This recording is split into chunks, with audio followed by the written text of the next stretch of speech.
What's up, everybody? Dustin from MyFreedomSmokes here. And this is David from MyFreedomSmokes. And here we're going to talk about, compare, contrast these three awesome products. We're going to Venn diagram these things right here. So right now, I'm using the iPVD2, and David has... I've got the eVIC VTC Mini. And here we have the Sigelei 75 watt temperature control. All these are tiny, heavy-hitting devices. Both of these right here, the Sigelei 75 watt and the iPVD2, go up to a max of 75 watts. Both are temperature control. Both are single 18650. A lot of similarities in these two devices. The eVIC itself maxes out at 60 regulated watts, but has the bypass mode that you can actually go a lot higher than that based on your build and your RDA or tank. Basically, in my experience, the differences between the Sigelei and the iPVD2 are purely aesthetic. So it's just, the way the device feels in your hand or whatever. Except that the Sigelei 75 watt does have the pass-through. I'm not sure if the iPVD2 has a pass-through. It does. That right there, but it's the DC charger. Yeah, it's the DC charger instead of the micro USB that most devices have. But temperature control works great in each one. It's got the the 5-click design where you click the 5 times and it takes you to the menu where you can change it from power to temperature control mode. Turn it off your device or whatever. Both devices utilize that feature, but yours is a little different. The eVIC has 4 settings. It's got power, nickel, and titanium temperature control settings, and then your bypass mode. It's actually got 4 different settings you can choose from. So it's kind of like got a mechanical mod. Yeah, the bypass is pretty much like a mechanical mod feature. So yeah, you can turn your device into totally unregulated, unadjustable. So you can always do that if you get tired of regulated devices. But I'm a huge fan of regulated devices, and I'm very clumsy. So the little sleeve that comes with these two right here, I really need one of these. I drop my device, at a minimum once a day, and typically it's 5 or 6 times a day, knocking it over. So these little silicone sleeves that come around here or come with the package really make a huge difference for me. Yeah, it would be one setback about the eVIC because it does not have a sleeve with it. Basically, that's it. And these things do hit pretty hard. They're single 18650 device. I usually run mine about, this is 40 watts. The coil is about a 0.23. Good flavor, good clouds, and I'm not even dogging this thing. I'm not running it at the maximum 75 watts. I normally never run a device at its maximum because you got to imagine a car. You're just flooring it, running the car maximum. You don't want to do that. But if you drive the car, at average speed, it'll last you a really long time. I feel like the same thing goes for these devices. So I usually keep it about 75% is my maximum. But you don't have to. You could run this thing as hard as you want. It's your device.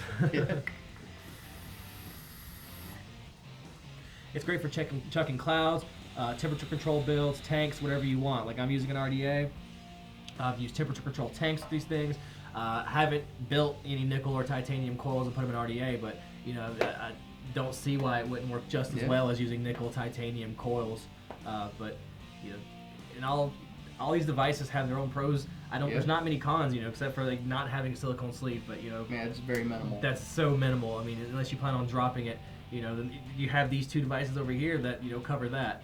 So you've got your unregulated, mechanical mod style, and then you've got your basic trusted. All these three are trusted names, so you can't go wrong with any of these products. Yeah, it's Joytech, Sigelei, and IPV, 3 of the biggest names in the industry for making devices. So hopefully this helps you make a decision or introduces you to some of these new hard-hitting single 18650 miniature box mods. If you're trying to get into that for a stealth vape or something to carry around in your pocket, your purse, or whatever, sit on your desk and not take up too much space, this is a nice size compression up there for them too. Perfect for travel. This is what I go with. My day-to-day. I love the iPVD2. They're all pretty close in size. Yeah, they're all very, very similar real size. Comfortable in the palm. And moving on to the Sigelei, what I like about this thing is the look of it. It's very sleek, I've spoken about this with the Snow Wolf, but it has the iPhone look. What I mean, sleek, everything goes together, packaged very well. It's not a mirror finish, but it's brushed. I really appreciate that. It just looks nice, really flashy cool. and shiny. Very shiny. These other ones are usually solid colors. Solid colored, painted or dipped or whatever you do to make these things different colored. But this one is just solid metal. Nice stainless look to it. Very stainless. It does hold fingerprints, but it does come with a silicone sleeve. But I'm not really a stickler for fingerprints. I like the way this device feels. Feels solid like a brick. No like rattling or anything like that. Doesn't feel really light like you're holding a freaking like a plastic cheap toy. plastic toy. You know what I mean? So, but it just feels like a really solid device. Not a lot of moving parts except for the buttons and stuff like that. I do like the way the door system is. Yeah, the door is. You can open on both sides, but if you have trouble getting your battery out, you can push it through from each side. You got some wear on your battery, which you shouldn't have because you should have a very safe and clean battery. But if you can't get your battery out, you can pop both sides off.